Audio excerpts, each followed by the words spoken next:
church. So today I want to do like a definitive lesson on raising money for missionaries made easy. And I wanted it to be recorded because a lot of us are the older Christians who've heard this all before. Yeah. And so I don't want to preach it every year, so I want it recorded so that the new guys that come in, you can sit down and just do it with. Does that make sense?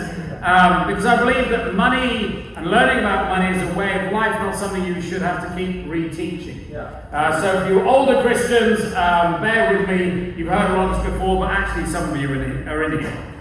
So raising money for missionaries made easy. So why do we raise the money for missionaries? That's a really good question. Let's start with it there. Matthew 28:18-20 says, "Then Jesus came to them and said, 'All authority in heaven and on earth has been given to me.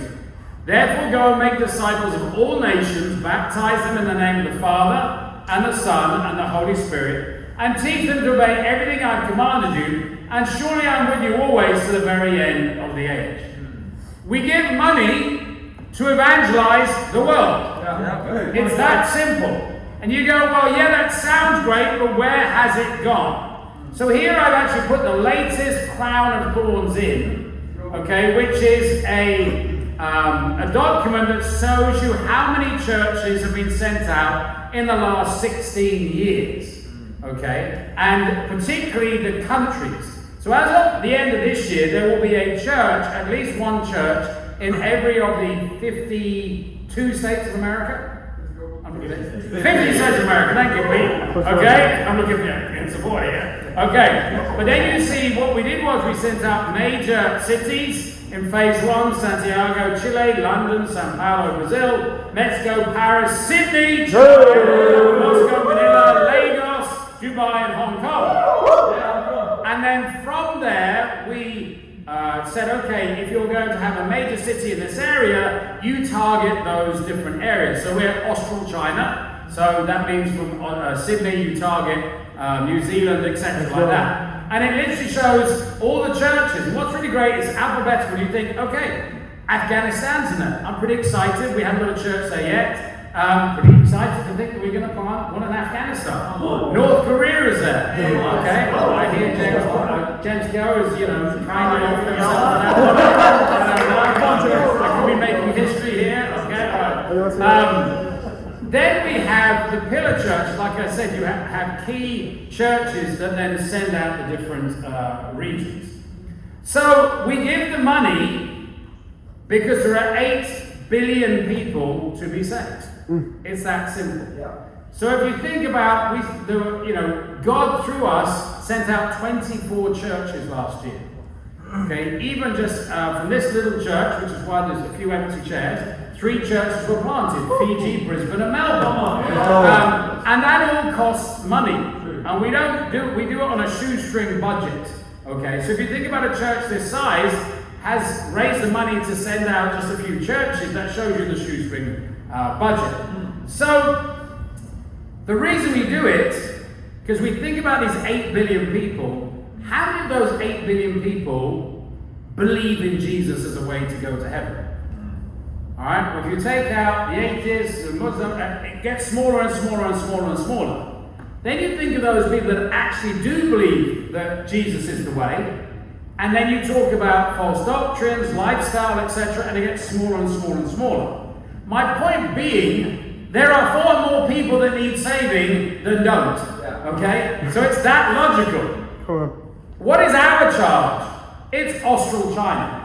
So excitingly, and to think about this, and I want to commend the brothers that were here at the beginning, people like Pete and then Len came in. They've been doing this every year. But it would be really sad if they'd given their special contribution and we were still only in Sydney. Do you know what I mean? You'd be like, But by the end of this year, we'll have had Sydney, Hong Kong, Auckland, Samoa, China, Taiwan, Brisbane, Melbourne, Fiji, and Wellington. So we have 10 churches after 10 years. Come on. We have a plan, we've called it Operation Lion, that's Singapore and Malaysia. Okay, and then Operation Tiger, which is all the Chinese churches, Beijing, Shanghai, Guangzhou, Chengdu, Tianjin, Macau, and I don't know how to pronounce it, but the second city in Taiwan. Okay, Operation Boomerang, that's us guys. Perth, Adelaide, Gold Coast, Newcastle, Canberra, Geelong. Let's go, Geelong. Alright, Operation Haka. Let's go! Papua New Guinea, there Christchurch, Tonga, New Let's Caledonia, etc. and the islands. I do actually think there's a lot more just from what we've been seeing in Fiji. I think some of those will be planted even more. Let's go. So, that's why we do it. So it's great to think that money actually goes out there to plant churches. Yeah. How and where it goes. So in Sydney, we have a date where we give special contribution. Okay? That is August the 11th. It may change 10th, 12th, etc. each year. Why do we do this? We do this so that some of us can give from our taxes if we need to. So that's why we choose August. Okay? Though I prefer people don't, as I prefer people figure out how to give special so that when those taxes come in, they go, it's holiday time, you know, or time to upgrade a car, or go to a conference, or get some savings. Okay, so my goal is not necessarily to rely on people's tax. It's like, go, hey guys, really, I want to help you figure out the special contribution, so your tax is your tax. That's the money back. Okay? The flow of raising the money. Why do we do what we do? Jeremy was asking, like, why? Where did this all come from? Well, we try and get as many people to give their special contribution on January the 1st. Why?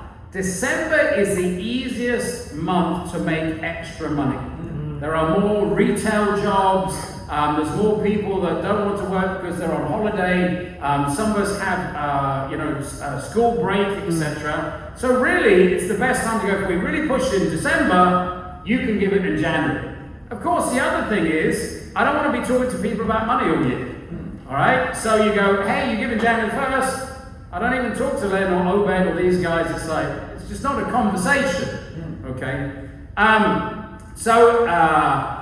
would say that 50% of the church gives their special contribution by midway through February. Okay? Why do I then push this? Well, by sort of end of February, March, I'm actually left with then who is going to struggle to make special contribution. So that then allows me as a leader to go, okay, who needs some help here? And I can allocate some resources to helping them. So if I just left it all till August, I wouldn't know who was in trouble or who needed the help. Then we do special events, which I'll talk about, sort of March to June, where we get in there and we help people that have never done this before and equip them. And then July and August, we help people do their tax returns. Now you go, I know how to do your tax return. But the first time I led the church here, I really researched, okay, what you could claim on tax, and you'd be amazed. So Lennox is a professional footballer, and if he kept his receipt from his hair gel, he's allowed to claim the tax on his hair gel because it dynamically makes a footballer go faster, and therefore somebody has argued the case that you can claim your... So actually, I really went, what can I claim here, and let me keep the receipts, okay? So if you haven't done your taxes, we'll help you do them the first time. We go, next year, do you realize if you keep this, if you keep this, if you keep this, you can get more tax back, okay? So again, we're trying to really equip people. So how much? Where did all this money numbers come from? So 2 Corinthians 8, 13 to 15. Our desire is not that others might be relieved while you are hard pressed, but there may be equality. At the present time, your plenty will supply what they need. So in turn, their plenty will supply what you need. The goal is equality, as it is written, the one who gathered much will not have too much, and the one who gathered little does not have too little. So the truth of it is, the more money we have, the more we can do things with. But that's like a bottomless pit, isn't it? Like, where do we, how hard do we push people, etc.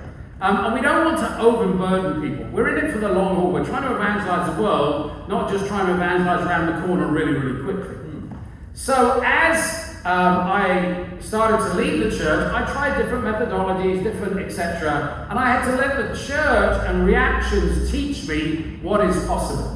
Okay, so somebody came up with a concept of, you know what, a student, and again, this is a few years ago, most students buy an Xbox and a few games a year, and that's about $1,500. So actually, giving up your Xbox and 5 games for missions, yeah, that's something that I think is something you can call somebody to. So that's where we got the figure, and then 3,000 for singles, and 3,000 each for the marriage, so 6,000.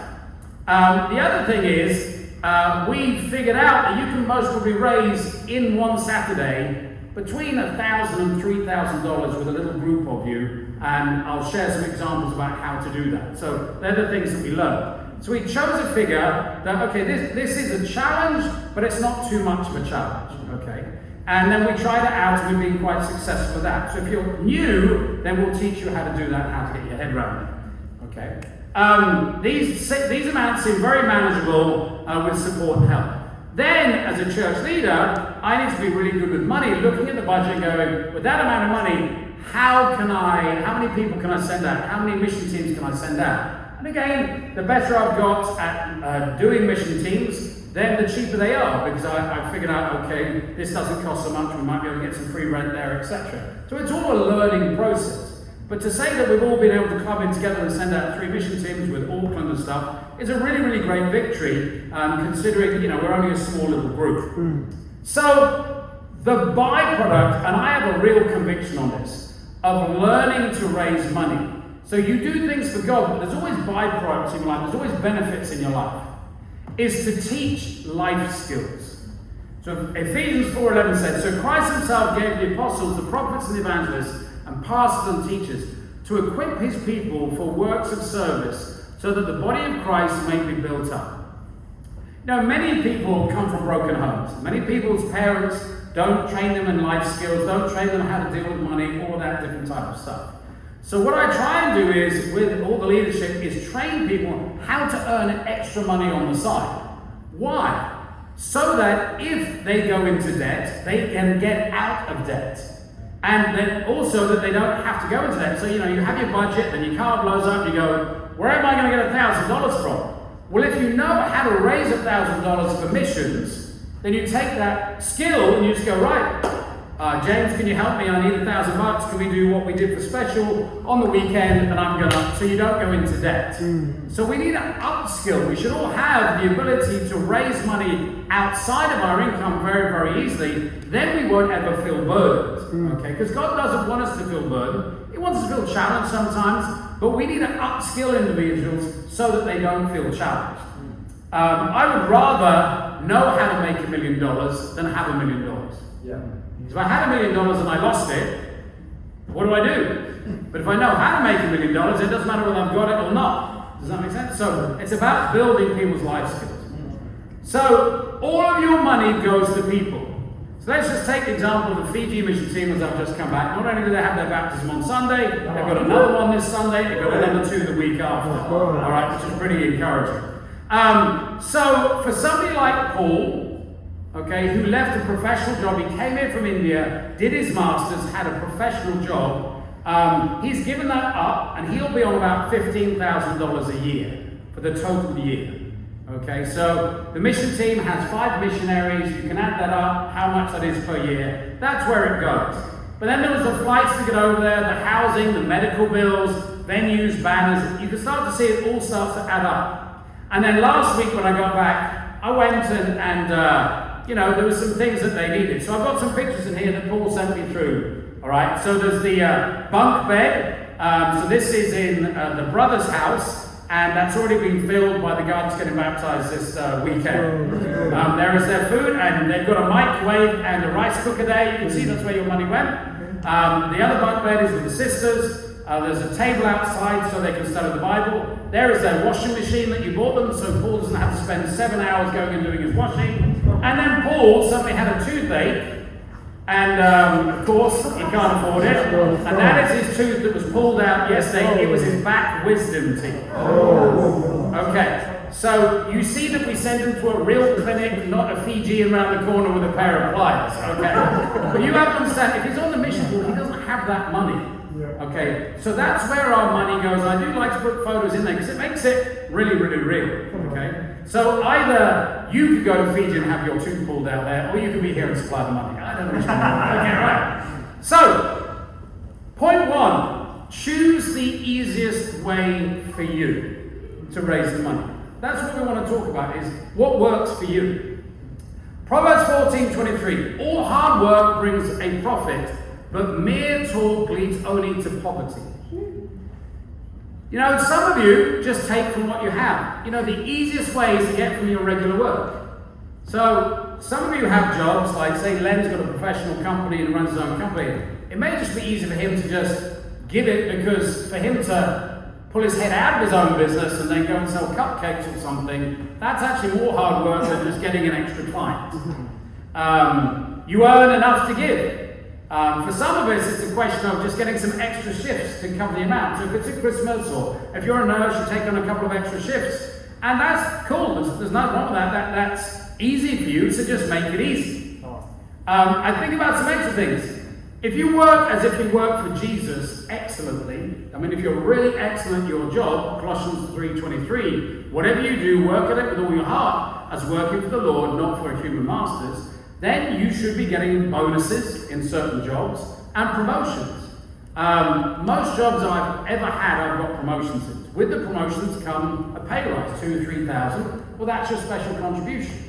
So again, it's just another way you can go, this year I'm going to ask for a pay rise, and then the difference, I'm just going to put that into a separate account, and that's my special contribution. Okay. For some, it comes in the form of tax returns that in Australia we get in July and August. Another way is to get a small job to cover it.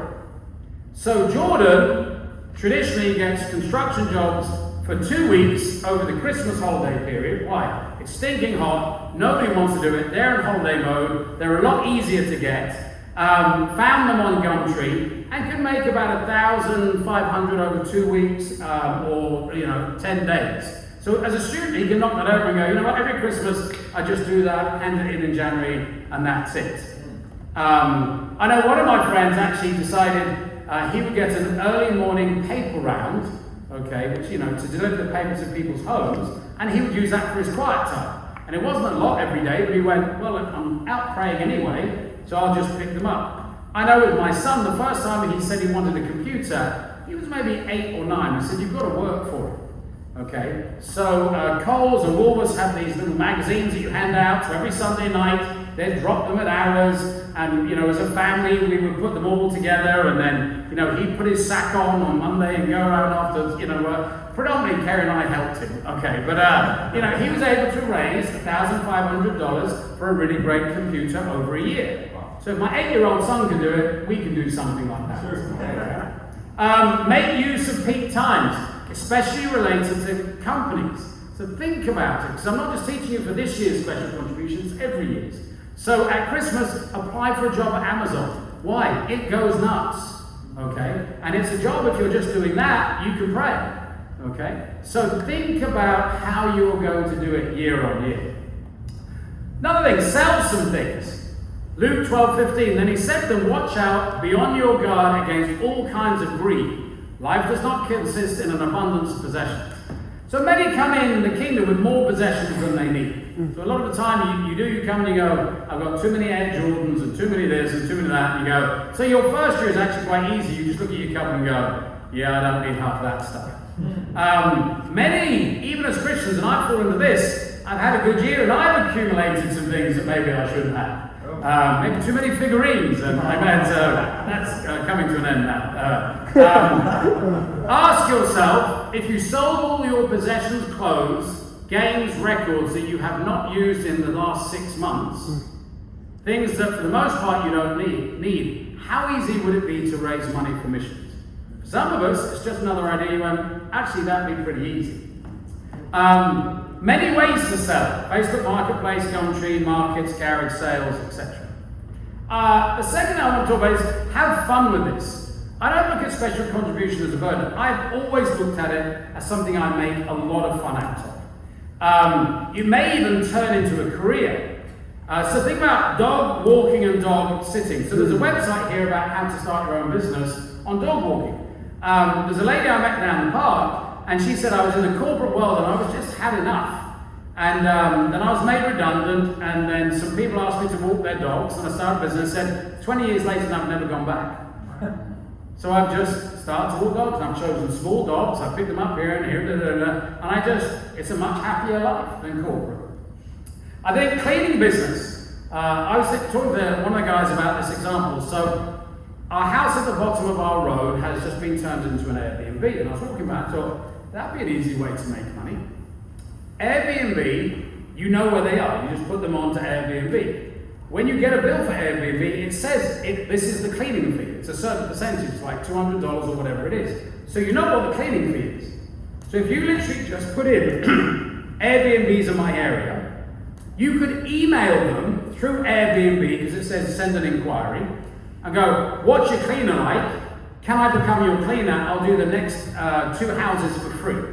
And it's all in your local area, okay? And then you could do that because you know what they're charging, you can undercut it, etc., and just do it.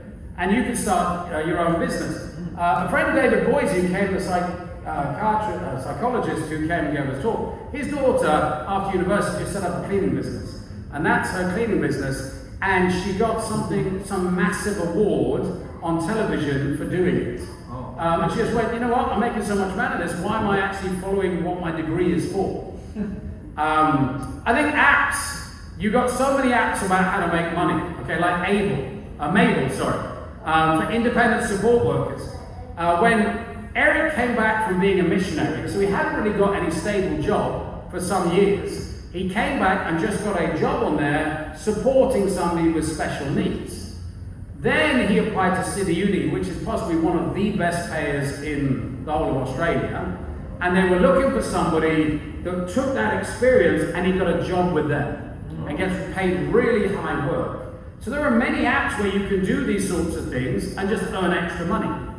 I think about things like, for me, write a book. So obviously, I've got my money is the answer to everything there. So this has every scripture on money in the Bible. Okay, so you can take a free copy there if you haven't got one. But basically, this makes me about $600 a month. Okay, so you write it, and you can write a book in about a week using AI now and all sorts of different things. You literally can. True. You upload it, you find the market.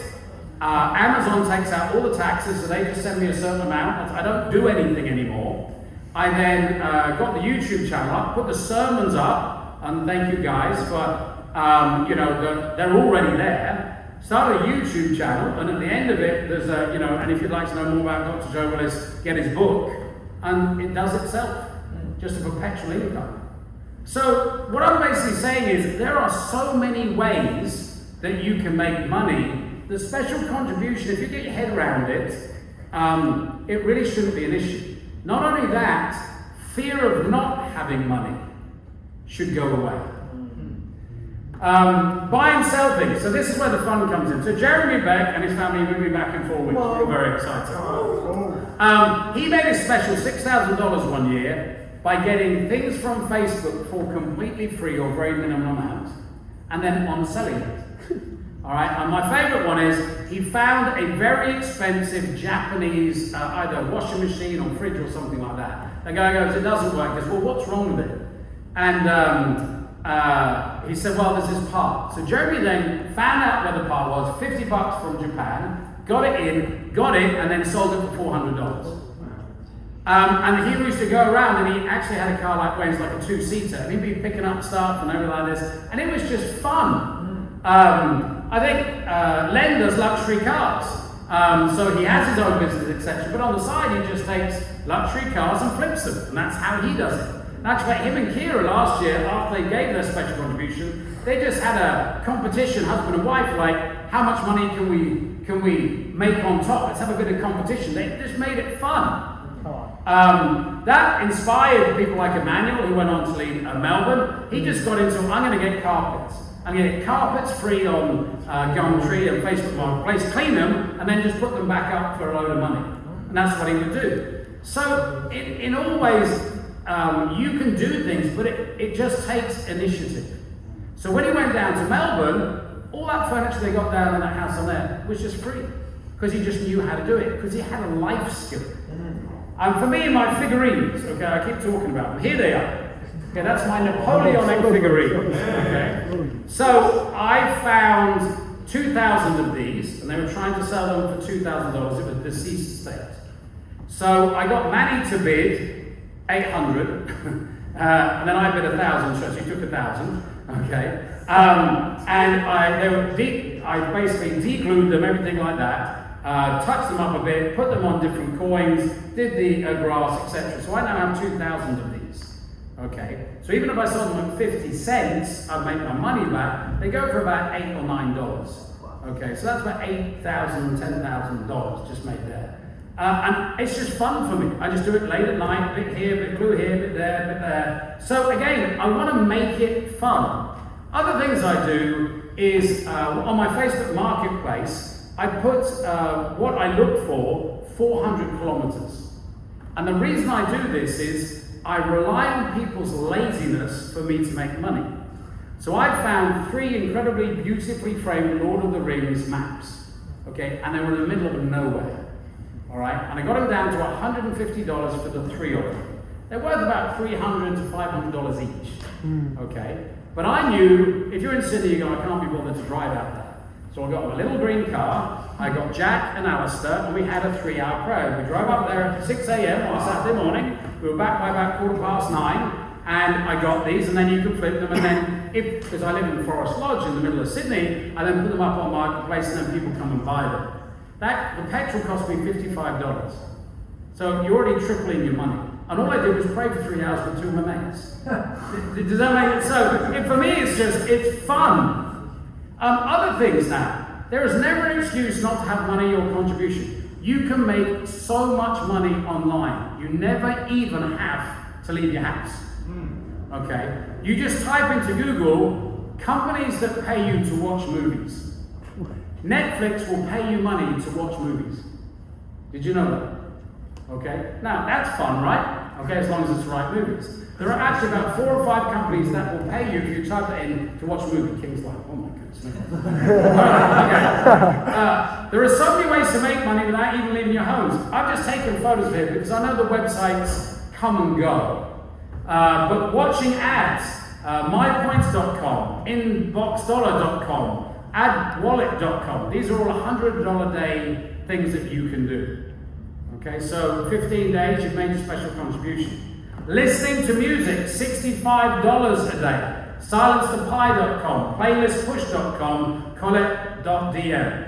Social media moderators, you can go into this. Taking online surveys, $50 a day. Freelance writing, $120 a day. Tutoring online, $180 a day. Virtual assistant, $150 a day.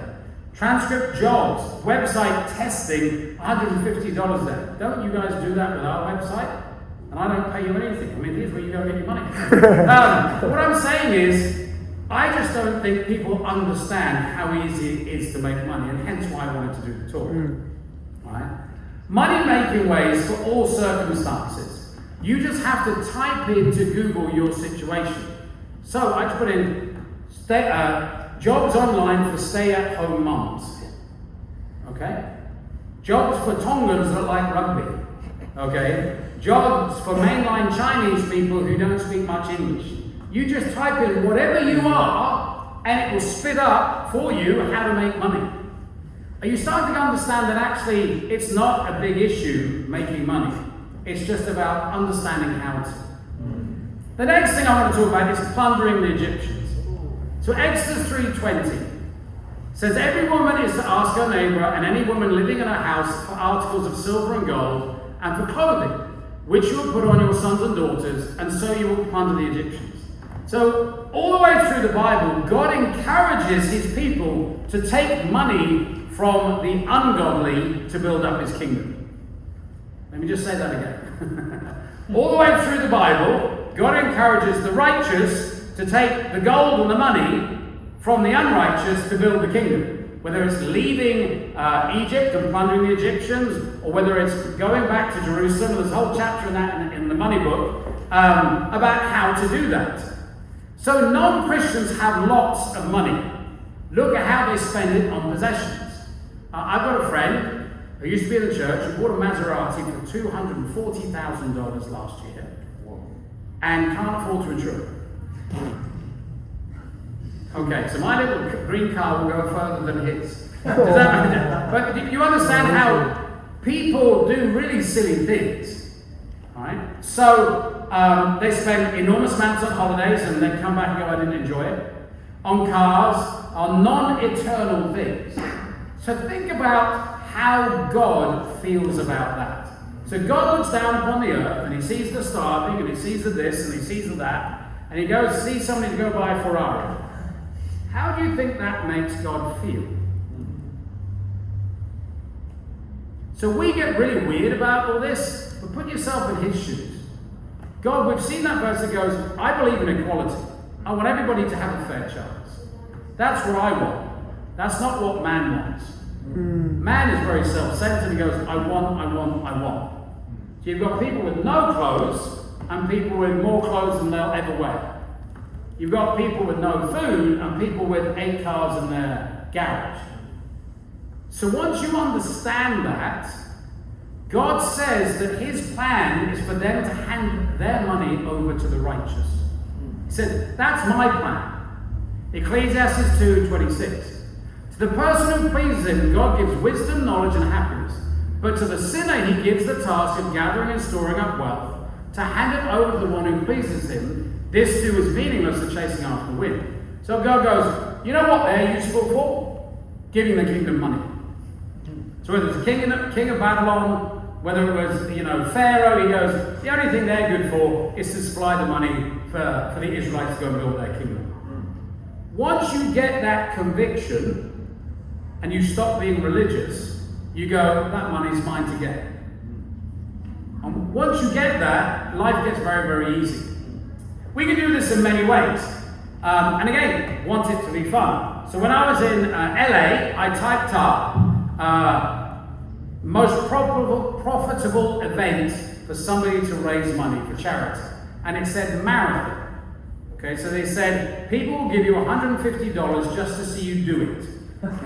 Doesn't matter what charity it is. Alright, so I ran the LA Marathon, and there's my proof, there's the actual medal.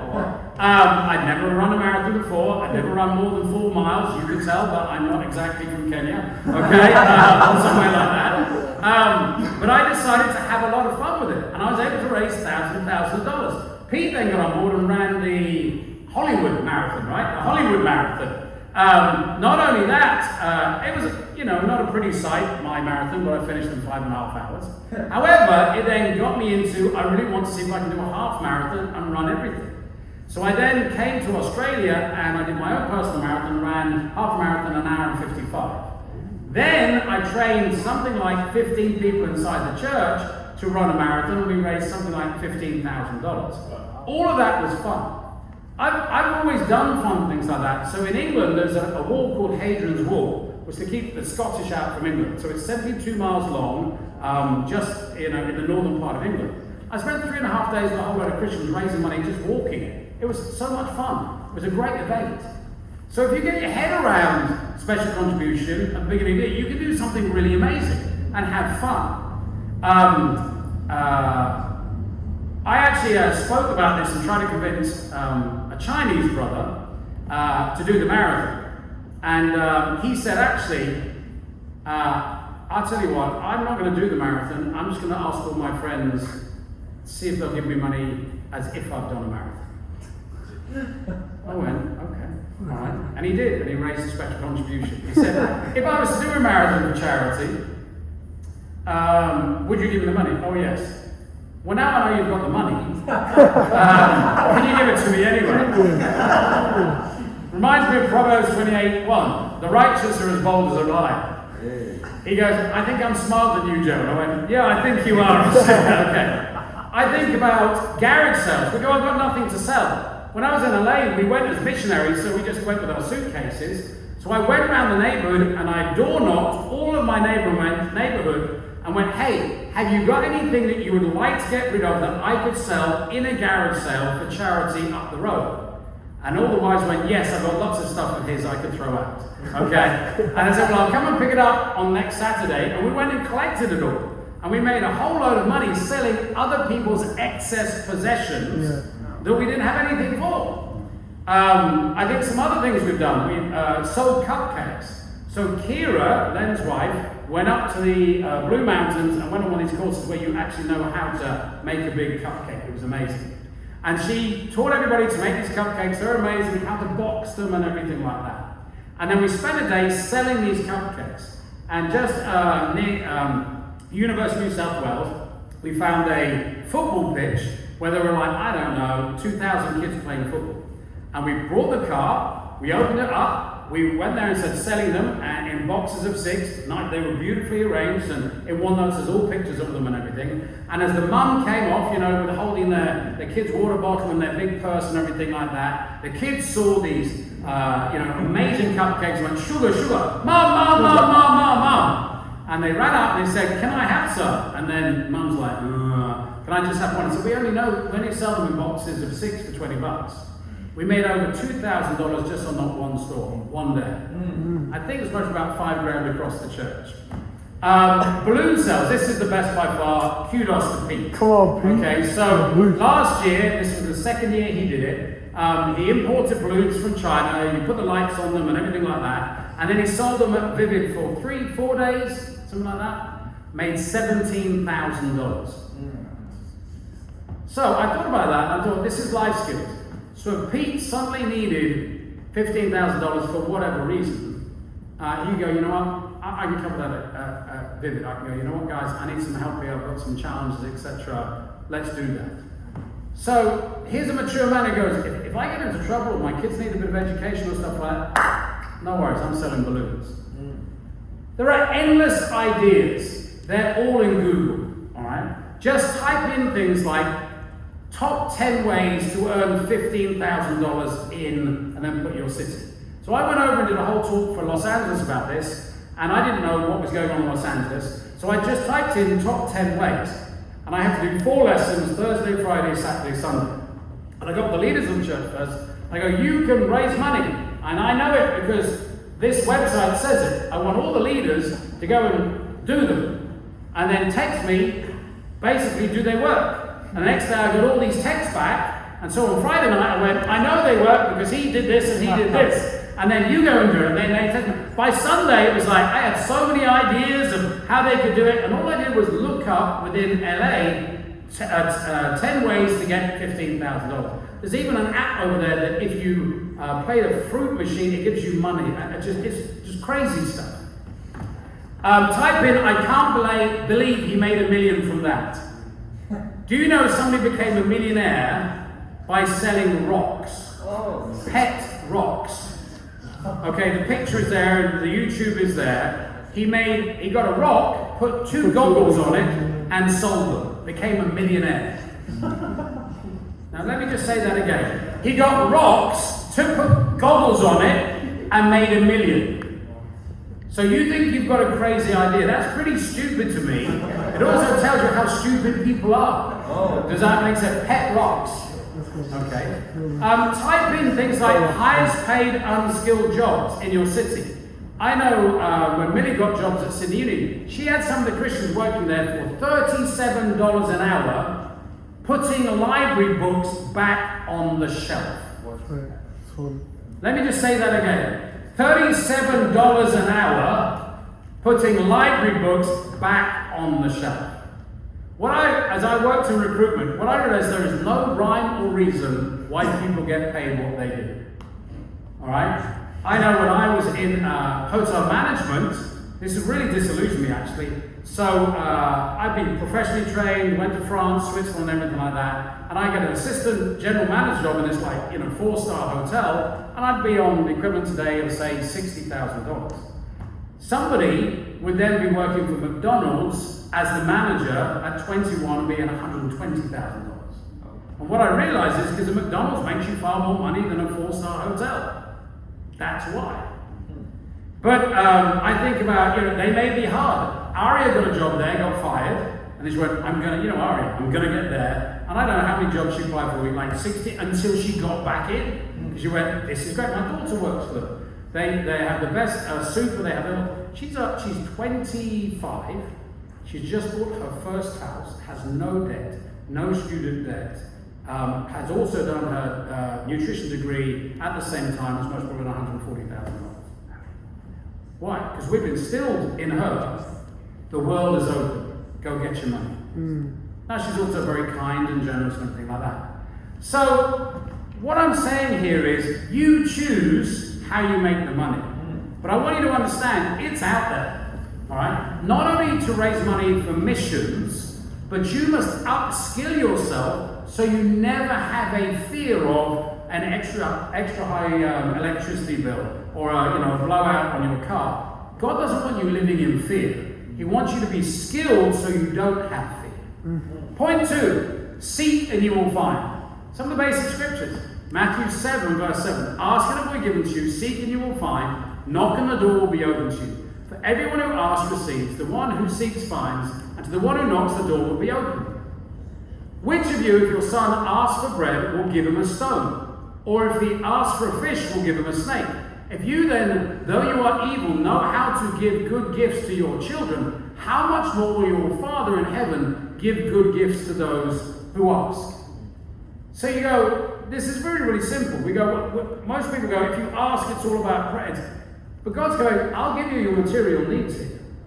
Now, your needs, not necessarily want. Don't go, Lord, give me a Lamborghini. It ain't going to work, okay? All right, I might give you one of those tiny matchbox ones, okay?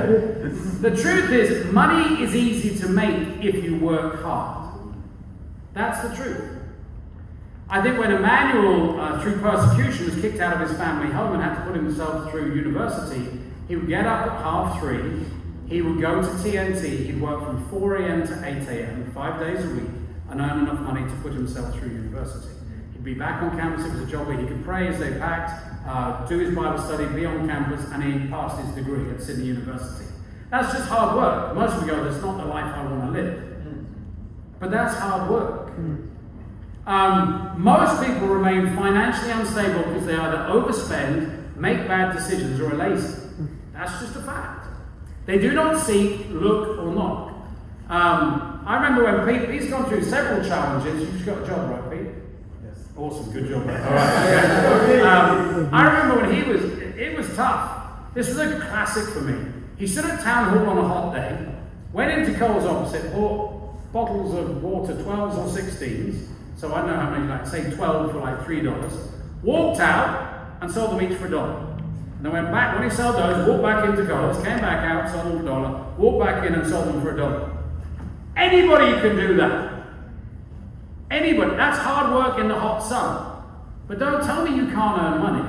And I'd like to see a resume piece. I've sold cookies, I've sold water, he's done pretty much everything, okay? But you know what? That means he can counsel people. That means he can sit you young guys down and go, let me tell you, life is not hard for you. Alright? Being in need is the fuel that makes us look, seek and find. Need is a good thing, greed is not. So when God puts you in a tight corner, he's going, I want you to grow. Alright? If you know how to use money for God and are generous towards him, he will use you as a vessel to get his money from one place to another. And that's literally how you need to see it. So the first time I got my book, I got $30,000 in the first year. And I obviously went straight back to the church. I think I took $2,000 out to buy a laptop because I wanted to write another book. But that fueled another whole section of the church. But I just wonder if I hadn't done that, whether God will go, opportunity for another book, not sure if I'm going to give that to you. We are meant to be simple vessels for just passing it on. Luke 16:10 says, whoever can be trusted with very little can also be trusted with much. And whoever is dishonest with very little will also be dishonest with much. So if you have not been trustworthy in handling worldly wealth, who will trust you with true riches? So he expects you to be good with money. So does your wife, by the way. Yeah, I haven't got one yet. Yeah, I know, maybe you could relate it too. Okay, having a bit of fun here. Money can come from anywhere when God wants it to. My favourite passage on this, if you've been around me, you'll know it. Matthew 17:24. After Jesus and his disciples arrived in Capernaum, the collectors of the 2 drachma temple tax came to Peter and asked, doesn't your teacher pay the temple tax? Yes, he does, he replied. When Peter came to the house, Jesus was the first to speak. What do you think, Simon, he asked. From who do the kings of the earth collect duties and taxes? From their own children or from others? From others, Peter answered. Then the children are exempt, Jesus said to them. But so that we may not cause offense, go to the lake and throw out your line. Take the first fish you catch, open its mouth, and you will find a 4 drachma coin. Take it and give to them for my tax and yours. Weird story. Need some money. Great. Go fishing and you'll find it in the mouth. You can imagine this being made into some, Veggie Tales cartoon or something. It starts off with a man on a boat, okay, and the coin's sort of out of his pocket, and it's glinting, and then it falls over the water and goes in the water, and then the fish eats it, and the fish is swimming around, and there's the next bit of story with Jesus and Peter, and then Peter come with the fish, Peter come with the fish, Peter come with the fish. Okay, Peter throws out the line, quickly catches it, gets the fish, sees the size of the fish, going, geez, I don't know how a drachma coin's going to be in that, right, pulls it in, all the other disciples around, they go, I bet this doesn't work, Peter, Jesus. We followed him for a few years, but he's gone a bit doolally. And then Pete sort of gets the fish and has a quick look, you know what I mean? And then holds it here, finds it, and goes, yeah, I always believed in Jesus, you can tell the whole story, right? And when we tell our stories, where God has come through for us, that's how it sounds to a non-Christian. It's just stupid. I remember trying to train Aaron Ha, who's in China now. There was a conference, and we don't have a lot of money for the conference, so that'd be great if we have one of those dragons, jump across the stage. And he goes, great, sounds great, Joe. What's your budget? For free. I'm not going to give you any money. You can see his face drop, And he's walking around for a week. Joe, this is ridiculous, Joe. And he comes out of Bondi shopping centre. He goes past, and in the window of a dentist, is this massive dragon head. Oh. So he's like, he goes in and said, you wouldn't let me have that for free, would you? He goes, yeah, no problem. That was it. That was just it. And so here he is, I think it was cheap, he was jumping around like that. But that sounds crazy. Complete and utter stranger. And then we had our first dragon jumping around the stage. Just like that. I think about Fiji at the moment, they have a free venue. We meet in some other sort of church, and it's hardly full, so we had Lee J around and say, hey, can we borrow your church for free? Can we have an inaugural service there? Can we use your microphones? Can we use your videos? And can we not pay you? He goes, do you believe in Jesus? Yeah, okay. So we've not paid anything for a venue at Fiji. Right? I think about even how God comes through. So Aaron one year had a little bit of money with Fang. He was very faithful to go. I'll pay for myself to go to the big conference, the GLC. And it's like $4,500. All right? And then as the year went on, his finances didn't go so good. And normally, the church pays for the evangelists to go to these big meetings. She's like, Joe, I said at the beginning of the year, I paid for it. I said, yeah, did you buy it? Yeah, I paid for it. But now I'm hitting a bit of a hard time. And my wife's feeling like maybe I shouldn't have said that. I said, well, that was between you and God. I didn't say anything. So that was between you and God. So if that was between you and God and you decided to do that, then that's between you and God. Struggle. You know how you do that thing. Anyway, they go to the conference, and on the way back, they said, is anybody here that we've overbooked the flight? Is anybody here willing to stay back and come off the flight? And so his wife, Fang, being very bold, went, what am I going to get for it? They said, we'll put you on another plane and we'll refund you all of the money. They went, all right. So they got their money back and a little bit more. We'll put them on the plane that arrived in Sydney at exactly the same time. They're like, oh, that was pretty nice, eh? And these are the stories, this is what faith is all about. You see, the need will always be met if you have faith in God. That's what you have to understand. 2 Corinthians 9:8. Remember this, whoever sows sparingly will also reap sparingly. And whoever sows generously will also reap generously. Each of you should give what you have decided in your heart to give, not reluctantly or under compulsion, for God loves a cheerful giver. And God is able to bless you abundantly, so that in all things, at all times, having all that you need, you will abound in every good work. So some of you don't know our history, but in our first year, the Gorgies moved here, and he was a doctor and so quite wealthy, and so he gave his contribution. I don't know, he wouldn't like me to share, but it was a lot of money. And then special, and then he had to leave. So our budget was 40 grand down. And I had to come before the church and go, I'm good with budgets, but this is unexpected. And I had a lesson to learn in that. So I came to the church and I said, we've got to raise an extra $40,000. It's what it is. I went, amen, like that. And in my heart, I put aside a tiny bit of money for my kids. All right, and we'd given a lot to start the church. I said, look, this is like the kids' savings. Do you know what I mean? I thought, you've got to lead the way, Joe. You just, your heart's a lead. So, all right, honey, we're going to give $10,000. I felt good about it, but I also felt like, and I said, you know what? It'd be nice if I could have that back. So I started asking around how you could get this. And one of the brothers, Andrew Barber, said to me, before you had all this money, you most probably didn't ask for child support from the government. You realise you're on a very low wage now, so if you ask for that, no. So let me help you do it. A month later, I got 12 grand back. Oh, wow. So in essence, I sort of made $2,000. Did that make sense? I think COVID payments. Some of us got COVID payments for doing nothing. Yes, true. I think Beth recently, her challenge was to raise a special by January the 1st, and she did. She got all bent out of shape, and then God just gave her exactly $3,000 back from the government. She's like, hallelujah. I think I remember Effie used to work for a bank before she went into ministry. Twice she got an email going, we're really sorry, we underpaid you. Here's a bunch of money. Twice. She went, amen, God, just at the right time.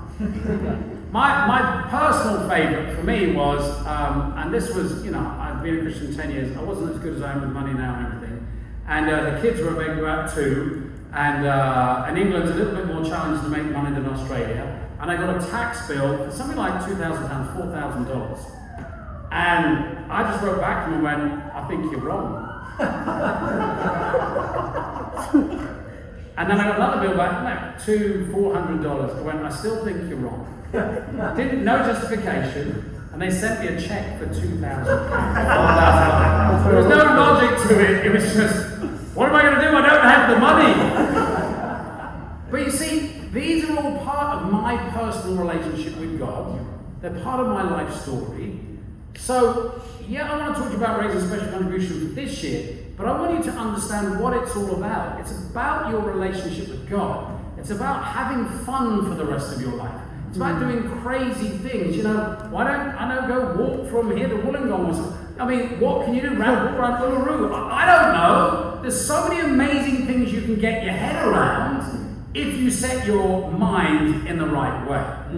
So raising money for missionaries made easy. Prayerfully, what I've tried to do is move your heart towards this is exciting, but also give you a lot of practicals, or at least a starting point for your practicals. Choose the easiest way for you. There's not a right way. There's a wrong way, I'm sure. But in other words, don't feel like, I have to, eat grass if I've got a really good job and I can just give it. Okay. And then seek and you will find. It's all a matter of heart, love, and faith. Having a heart to save a lost world, that's what it's all about. Loving to love your neighbour. Maybe your neighbour that you don't see. The people in Fiji, maybe you won't see it. You'll see some in November. That'd be pretty cool, wouldn't it? You see, man, you're my special contribution to the conference. I mean, that'd be pretty cool. And faith that God is on your side when you are on His. So, guys, prayerfully, this has equipped you a little bit to go, I'm going to get my head around this, I'm going to get my heart around this, and I'm going to make a decision to enjoy it in a fantastic way. If you want a free book, they're over there. Thank you very much. Oh my God. To hear more from Dr. Joe Willis, check out his 2 books on Amazon, The Art of Spiritual Warfare, Practicals for Becoming a Prayer Warrior, and Money is the Answer for Everything. Click the links in the description below. Also, for more life-changing lessons, subscribe to his YouTube channel, Dr. Joe Willis.